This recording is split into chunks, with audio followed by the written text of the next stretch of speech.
I'm just going to point out a couple of things here that are obvious in your story. You Mhm. are a fighter, not just a military fighter, but a fighter from within. You fought to get your diagnosis. You had to go through a bunch of different specialists. Mhm. You fought to actually get recognized as a disabled woman within the military structure. And as painful as it was still a 20% disability. They could have outright said no. Yeah. You fought to stay in the military, taking naps with the mink blanket during the day. You are talking, we are talking here about a woman who has tried to fight from within a military system, a medical diagnosis, and it's a medical diagnosis because of the community and confusion in the medical community, but also a fight from within because obviously your spirit was more than willing, but your body was getting weaker. Mhm. Mhm. And it finally reached a point where it said, enough, I'm just not going to move. Mhm. Yes.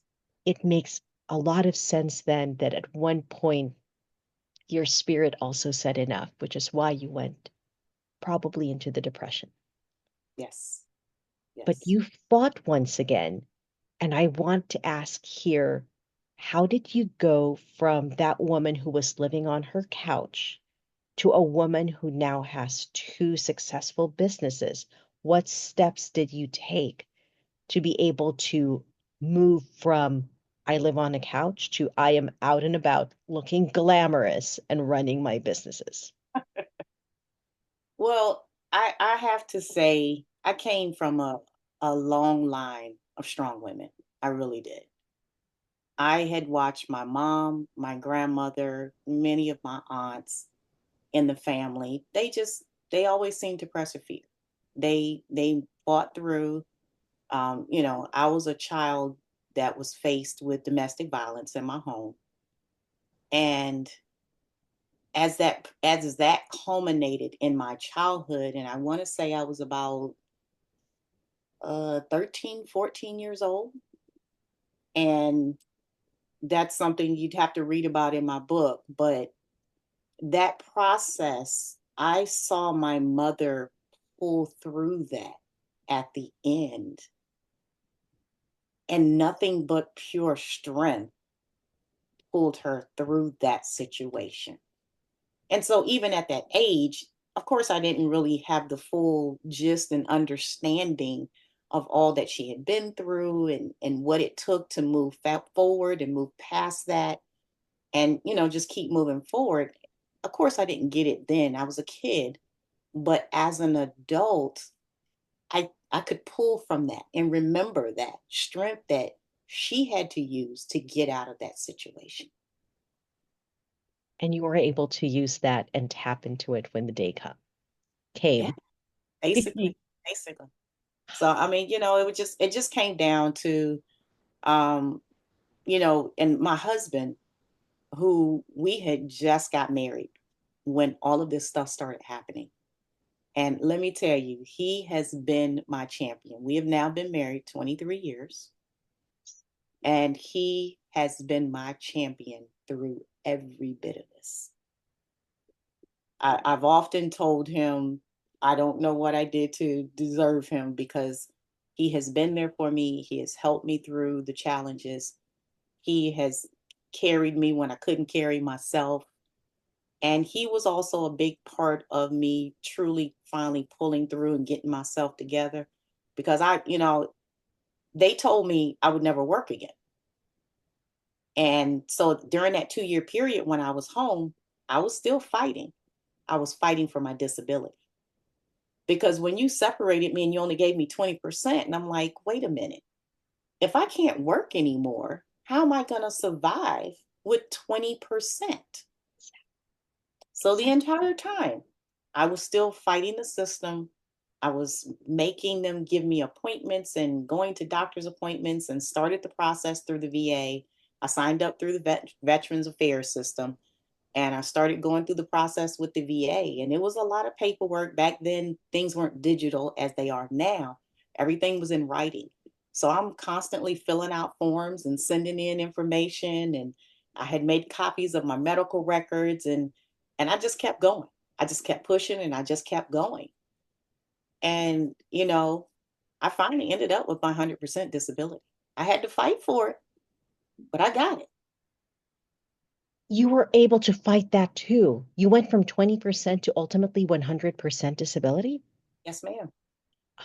Yes, ma'am. It was a process. It was a process. It was tough. It was frustrating. I think at the time I had found an advocate called AmVets at the time. And so they were definitely helpful in that process. I mean, I would call because it would be months and you just wouldn't hear anything and nothing was happening. So I would contact them, and there's different groups and organizations out there that help veterans in the process. But I would contact them, and one of the things that I guess was a benefit at the time, most of the disability processing went through offices up in Roanoke, Virginia. Well, the office of the person that I worked with was also in that same building. So I know there was a couple of times and he was like, you know what? Let me call you right back. I'm going down the hallway. And back then, it was when people just had your records in stacks on their desks. Everything was not digitized. So, it was like if they processed something on your records and it was like it went from this pile to this pile over here, and then they had to work through, 100 more records, and then they finally might get back to yours. So, it was kind of him walking down the hall and say, I need you to look for this veteran's records, to try to pull it out of the pile and keep pushing and keep working on it.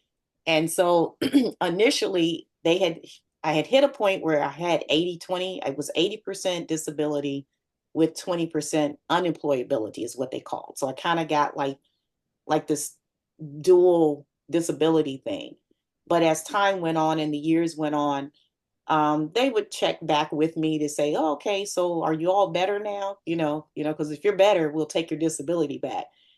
And it was like, no, not exactly better, managing, but not better, not going away.